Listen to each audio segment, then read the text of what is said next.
بسم اللہ الرحمن الرحیم۔ رحمت عالم صلی اللہ علیہ وسلم کی چند اہم انتہائی خوبصورت نصیحتیں جو سرکار دو عالم صلی اللہ علیہ وسلم نے اپنے صحابہ اکرام رضوان اللہ تعالی علیہم اجمعین کو ارشاد فرمائیں،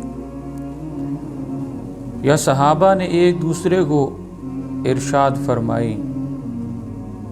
یوں کہا جا سکتا ہے کہ یہ جامع معنی نصیحتیں ہیں جن کو انسان اگر اپنی زندگیوں میں جگہ دے تو یکسر زندگی بدل جائے،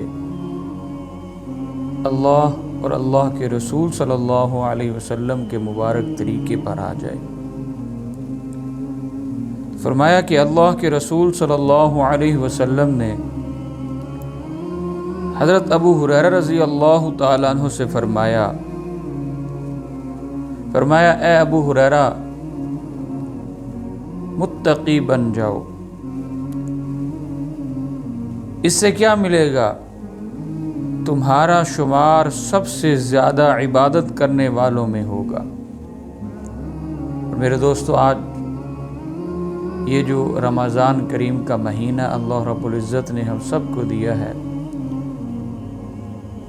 اس کی برکت اور اس کا فیض سارا کا سارا تقوی ہے۔ اللہ کے حکم کے مطابق جب انسان رمضان کے روزے رکھتا ہے تو اس کو جو سب سے خاص چیز اس کے بدلہ میں، اس کی جزا میں حاصل ہوتی ہے، وہ تقوی ہے، جس کے لیے اللہ کے نبی صلی اللہ علیہ وسلم فرما رہے ہیں کہ اگر تم متقی بن جاؤ تمہارا شمار سب سے زیادہ عبادت کرنے والوں میں ہوگا۔ اور دوسری بات یہ ارشاد فرمائی کہ قانع بن جاؤ، سب سے زیادہ شکر گزار مانے جاؤ گے۔ اور فرمایا کہ جو اپنے لیے پسند کرو اسی کو دوسروں کے لیے بھی پسند کرو۔ فرمایا کہ اس سے تم مومن بن جاؤ گے۔ پڑوسیوں سے بہتر سلوک کرو۔ جو لوگ پڑوسیوں سے بہتر سلوک کرتے ہیں وہ بہترین مسلمان بن جاتے ہیں، یعنی تم مسلمان بن جاؤ گے۔ اور فرمایا یہ بڑی اہم نصیحت فرمائی کہ کم ہنسا کرو۔ زیادہ ہنسنا دل کو مردہ کر دیتا ہے۔ اور ایک تابعی حضرت عمر رضی اللہ تعالی عنہ سے عرض کرنے لگے، احنف بن قیس، انہوں نے عرض کی جو زیادہ ہنستا ہے، فرمایا کہ اس کی ہیبت کم ہو جاتی ہے، اور جو زیادہ مذاق کرتا ہے وہ حقیر ہو جاتا ہے۔ اور تیسری بات یہ عرض کی، جو جس کام کو زیادہ کرتا ہے وہ اسی کے ساتھ مشہور ہو جاتا ہے۔ اور فرمایا کہ جو باتیں زیادہ کرتا ہے وہ ذلیل اور بدنام ہو جاتا ہے، اور جو بدنام ہو جاتا ہے فرمایا کہ وہ بے غیرت ہو جاتا ہے۔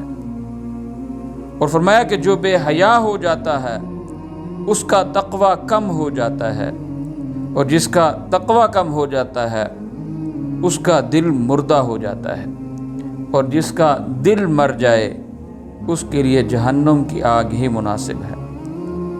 یہ بہت قیمتی باتیں ہیں، یہ ایسی باتیں ہیں جو اللہ اور اللہ کے رسول صلی اللہ علیہ وسلم کی برکت سے قیامت تک کے آنے والے انسانوں کے لیے بہترین اور رہنما اصول ہیں۔ اگر ہم اپنی زندگیوں میں ان کو زندہ کریں تو یقیناً ہماری زندگیاں ان کے اندر انقلاب پیدا ہو جائے اور 100% کامیابی کی طرف ہم چلے جائیں۔ لیکن ہماری بدقسمتی یہ ہے کہ اس پرفتن زمانے کے اندر ہم فتنے والی چیزوں کے پیچھے لگے ہوئے ہیں، ادھر ادھر کی باتیں ہماری زندگیوں میں زیادہ ہیں، ہم انٹرٹینمنٹ کے پیچھے لگ گئے ہیں، لیکن اللہ اور اس کے رسول صلی اللہ علیہ وسلم کی مبارک زندگی کیا ہے، اللہ ہم سے کیا چاہتے ہیں جو ہم پورا کریں، اور اللہ کے رسول صلی اللہ علیہ وسلم کی مبارک زندگی اگر زندہ کریں تو اللہ پاک ہم سب کو دین اور دنیا کی دانش مندی عطا فرمائیں، ہمیں دین اور دنیا کے اندر کامیابیاں عطا فرمائیں۔ اللہ پاک ہمیں دین اور دنیا میں سرخرو فرمائیں۔ میرے دوستو، یہ ایسے کامیاب اور رہنما اصول ہیں۔ اللہ تعالی ہم سب کو ان باتوں پر عمل کرنے کی توفیق عطا فرمائے۔